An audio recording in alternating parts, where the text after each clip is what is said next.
If I asked you how you're doing today, what's most likely to be the one word that you would use in reply to that? I'm good. You ever wonder where that word even come from? Like, some words we just take them and we apply them to so many things that's like we don't even realize what it really means. We just all kind of use it, but, how's your day? It was good. How's your week been? It's good. How was that meal last night? It was good. It just applies to everything. And you ask somebody, what kind of life do you want to lead? They're probably going to tell you, if you can get them to boil it down into a sentence, well, I want to lead a good life. And I ask you this morning, what's that even mean? I asked Google what it meant, and here was the summary answer at the top. The good life is a state of happiness and well-being that can be defined in many ways: comfort and luxury, living in comfort and luxury with few problems or worries, meaningful activities, relationships, community, virtue, moral goodness, balance, opportunity. And then at the bottom, the meaning of good can vary from person to person. Many religions also conceive the good life in moral terms as a life according to God's laws. Now, I don't think it's an accident that when you search what is the good life, the first thing you find is comfort and luxury, and the last thing you find is God. If I was to say the phrase good and, what word goes after that? Good and easy. We don't even think about good and hard. Like, anybody want a life that's good and hard? Like, no. No, good and easy just goes together. But, and I get why these things are in the list. We want things to work out in the way we want them to. We want things to be comfortable and easy. I get that. But wanting it to be so is not going to make it so. You look at that list and you say, okay, that may be something to aspire to, but how do you lead a good life? How do you lead a good life? I think you find that answer in the wisdom book in the Bible. You got your Bibles with me this morning? Go to Proverbs chapter 3. That's where we're going to go. We're not really going to leave and go anywhere else. Proverbs chapter 3, of course, this is a book of a father writing to the son. Writing to his son, basically trying to get him to not make all the same mistakes that he did. It's a wisdom book. Wisdom gets brought up over and over and over again in this. Trying to get his son to pick up and to appreciate and to hang on to wisdom. Notice what it says here in chapter 3. My son, do not forget my teachings, but let your heart keep my commandments. For length of days and years of life and peace they will add to you. Let not steadfast love and faithfulness forsake you. Bind them together around your neck. Write them on the tablet of your heart, so you will find favor and good success in the sight of God and man. Favor and good success in the sight of God and man. Doesn't that sound like a good life? Doesn't that sound like something that you want? But how do you have that good life? Well, I think as we continue on in Proverbs chapter 3, the Proverbs writer here is going to tell us how to do that. But this morning, I kind of want to go at this a little bit different. I usually ask the question, how? How do you do something? And how usually entails, here's the steps I need to take. And there's plenty of steps in what we're about to read in Proverbs 3. But I don't want to talk about so much this morning what we should do as what we shouldn't do. Because I think this morning as we read through Proverbs 3, I've never really had this stand out to me before, but it almost seemed like pairs where here's what you should do, but also here's something that you don't do along with it. And a lot of times, the enemy of what we should do is the thing we shouldn't be doing. Sometimes it's like if you want to know how to do something, let me tell you how not to do it. Right? And that'll help you to do the thing. So I hope that makes sense where we're going and what we're doing with this lesson this morning. But as we begin, we're going to pick up in verse 5, and we're going to see the first thing we have to not do if we're going to have a good life is we can't lean. Proverbs 3:5, trust in the Lord with all your heart and do not lean on your own understanding. Now, if I were to say to you, if you want to have a good life, you need to trust God. Do you think that's a true statement? Well, yeah. Yeah, Doug, that's obvious. Okay, you should trust in God. Trust in God. That's great. But do you know what the biggest enemy of trusting in God is? What is the thing that's going to take me away from trusting God the most? Trusting me. You see, when I trust in myself, what am I doing? I'm taking God out of that position of power, that position of authority. I'm trying to put me in that place. And how does that work out for you? Generally not real well. Now I want to read you this definition of this word lean. Now we kind of know what lean is, right? You walk up somebody's truck and you're talking to them and you kind of lean on the truck, right? And you hope they don't have one of them big metal belt buckles on and put a scratch down the side of your vehicle, right? Place your weight on something. Well, let me read to you the definition here. To have trust and belief in an object to the point of being in jeopardy if the object of trust fails. Let me read that one more time. Having trust and belief in an object to the point of being in jeopardy if the object of trust fails. I'll mess it up for 9,000, Alex. You see, how many times are Christians handicapped because they're too busy trusting in themselves and not busy enough trusting in God? You know, we've talked a lot lately about forgiving ourselves. And that's a process, that's a thing to work on. But if I understand that God has forgiven me of my sins, and I can't forgive myself because I know what I did and I don't know why I did it, doesn't that sound a lot like I'm leaning more on my own understanding than I am leaning on God's understanding? I mean, at what point am I more concerned and busier feeding my own self-doubt than I am feeding my faith in God? How many times have we prayed, God, please help me, please help this or that? And then the moment I say amen, my eyes open and I go, and my mindset immediately turns to, okay, now how can I fix it? What do I got to do? I set my prayer up. I put God on it, but in the meantime, I got to work it out myself. And how many times do we make a bigger mess out of it than simply just trusting God? I'm not saying that we don't ever do anything. That's not what I'm saying, but I'm talking about at the end of the day, who do you trust more? Do you trust yourself or do you trust God? And I can't answer that question for you. I have a hard enough time trying to answer it for me.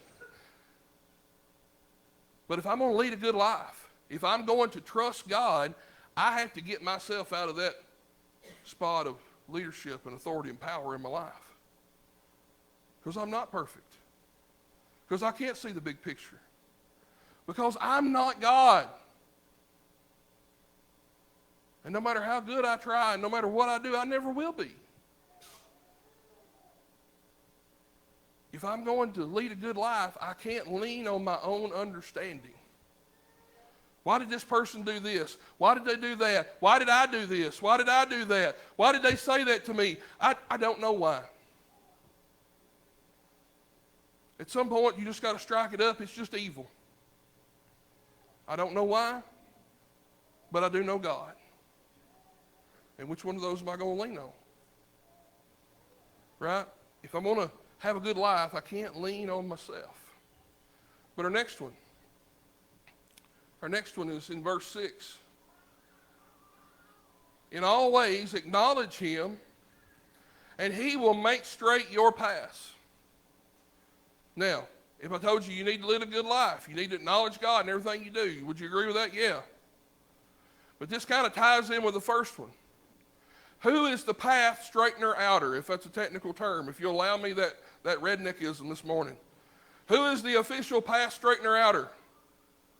Is it me or is it God? It's God. God didn't call me to straighten out my path. For me to straighten out my path, I would have to be able to see into the future, and I would have to be able to completely morally understand right from wrong, and I would have to be able to do things that I'm not physically capable of if I was required to straighten out my own path. God didn't call me to do that. God's already got the straight path. He already knows what it looks like. He's already paved it. My job is not to be a path straightener outer. My job is in all my ways to acknowledge him. Now, what does that word acknowledge mean? We know what it means. If somebody comes up to me in the grocery store, do you know Susie Greenfield? Yeah, I know Susie. Susie Q. If I acknowledge that I have basically said that, I'm agreeing and I understand and I know. Well, let's take that concept with God and put it to our ways. If I'm doing something, if I'm walking a way that God would not acknowledge or approve of, if I look at that and say, well, I'm over here lost in the weeds and sin, right? And I'm doing what God doesn't want me to do. And God doesn't want me to do this, but I acknowledge him. It's not just saying, hey, I know what's right or wrong. What? If I'm over here lost in the weeds and I say, this isn't right. If I'm going to acknowledge it, what do I got to do? I got to walk away from it. My job is not to make a straight path. God has already laid the straight path out for us. It's just my job to follow what he has given us. That's my job. I don't have to pave the path. I don't have to invent it. I just have to follow what he has created. And no, I can't always see to the end of it. Psalm 119, 105, thy word is a lamp unto my feet and a floodlight to my pathway. That's not what it says. Sometimes we'd love to have a spotlight, 2 million candle power. Light it up. I don't get that. I get enough to see around my feet and take the next step. How many times is the only thing we need to do is just do the next right thing? Well, I don't know how this is going to work out, and I don't know. Okay, I don't either. But what's the next right thing? You can know that.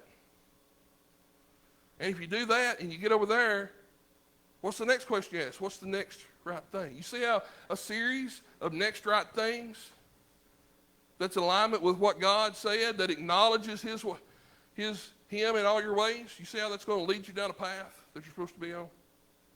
I ain't got to know where it leads. I just got to follow. I don't have to pave the path. I just got to follow it. Right?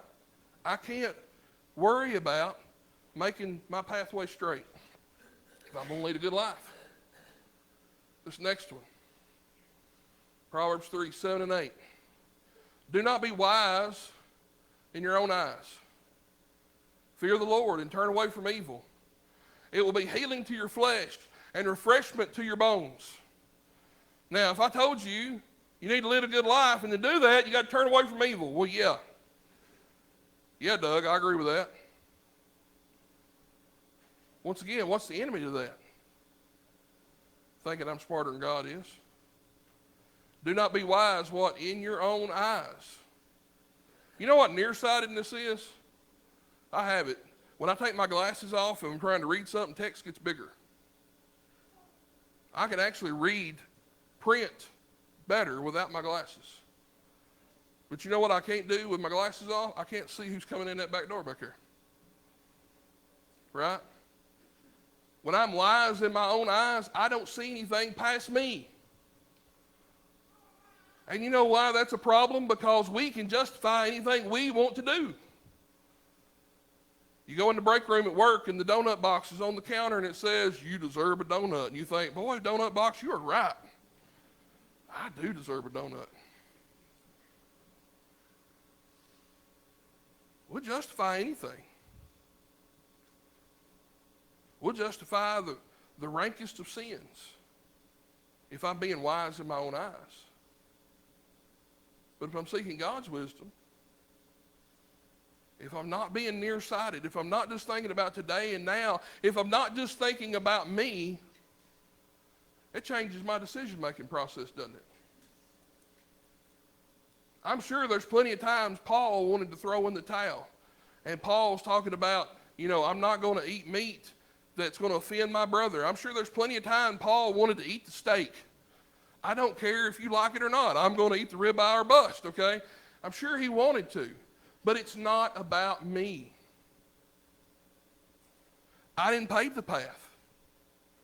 I'm on God's path.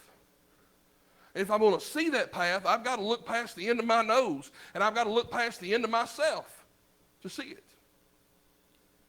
If I'm going to lead a good life, I can't be nearsighted. Not spiritually. I guess you can be nearsighted physically and never go get glasses, but tell me when you're going to drive. I don't want to be on the road. But you can't be nearsighted spiritually. Now, number next. We can't be dishonorable. Proverbs 3, 9, and 10. Honor the Lord with your wealth and with your first fruits of all your produce. Then your barns will be filled with plenty, and your vats will be bursting with wine. Right? This idea of having the supplies that you need. If I told you that to have a good life, you need to have all the supplies that you need. Well, yeah, Doug, I know that. But what? What happens if I don't honor the Lord with my wealth and the things that I produce? Things, by the way, that he has given me. It's kind of what we talked about in Bible class this morning.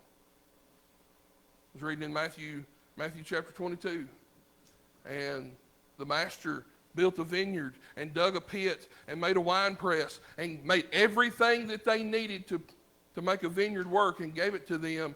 And then when the master come to collect his portion of the fruit, they killed his prophets, and then they killed his son. Why? Because they were selfish. Because they wanted the inheritance for themselves. If I dishonor God with my checkbook, how else will I dishonor God? If I can justify that, what else will I justify? You see, if I honor God with my wealth and the first fruits of my produce, then I have no problem honoring him in my words, in my actions, in my thoughts, in my heart, in the way that I treat other people. Either you want to honor God or you don't. This is just really a test of it. Are you going to honor God or be dishonorable to him? If I'm going to lead a good life, I can't be dishonorable to him because he's been nothing but gracious to me. Now, number last, Proverbs 3, 11 and 12. My son, do not despise the Lord's discipline or be wary of his reproof, for the Lord reproves him who he loves, as a father the son in whom he delights. You understand, if we're going to lead a good life, we can't harden our heart towards God when he's trying to correct us and trying to make us better. Being a Christian is a lifelong transformation process. Right? Romans 12, 1 and 2. Be transformed by the renewing of your minds. It's kind of like Isaiah in Isaiah chapter 6 when he saw that vision of God and he hits the ground and says, woe am I, for I'm a man of unclean lips, and I come from a people of unclean lips. He looked at God and he saw how imperfect he was. And that didn't matter because God cleansed him, corrected him. And Isaiah was a mighty part of God's plan. You know, I don't know if you can maybe sometimes fully get the love of God till you work with children, right? You ever discipline a child? You ever get to the point where you got to spank a child? And in their minds, what? Why are you doing it, though? You do it because you love them. I've literally spanked my children before and looked at them and said, I know you're better than this. I know it. I can see it in you. And if I didn't care about you, I'd let you go do whatever. Now, I'm not saying everything bad that happens in our lives is God disciplining us. But I know sometimes, like Job, it gets really hard. And we just want to throw up our hands and say, just forget it. If this is the way it's going to be, I'm done. If you're going to lead a good life, you can't harden your heart. Psalm 23, yea, though I walk through the valley of death, I'll fear no evil. Only I'm the one who decides whether I'm sitting in or going through. Am I going to give up and quit? Or am I going to hang on? Am I going to be like Job? The Lord giveth and the Lord taketh away, blessed be the Lord? Or am I going to quit when it gets hard, or a little difficult, or a little, dare I say, uncomfortable? Our definition of good so oftentimes is tied with comfort and luxury. Not according to this verse, it's not. You see, we looked at all these things, how to live a good life, and I know Thanksgiving is coming up. I know it's on everybody's mind, and it's like, I get it. We should all be thankful all year long, but this season, this time of year, is when people are thinking about it. And you think about what a lot of people say when they're talking about, I'm thankful for this, or they're thankful for the parts of the good life they have. But the thought that struck me, when we come to this kind of season, I try to challenge myself to be thankful for something I haven't really thought of before. And as I was working this lesson, the thought appeared to me that I am thankful for the things that God hasn't asked me to do. He didn't ask me to make my own pathway.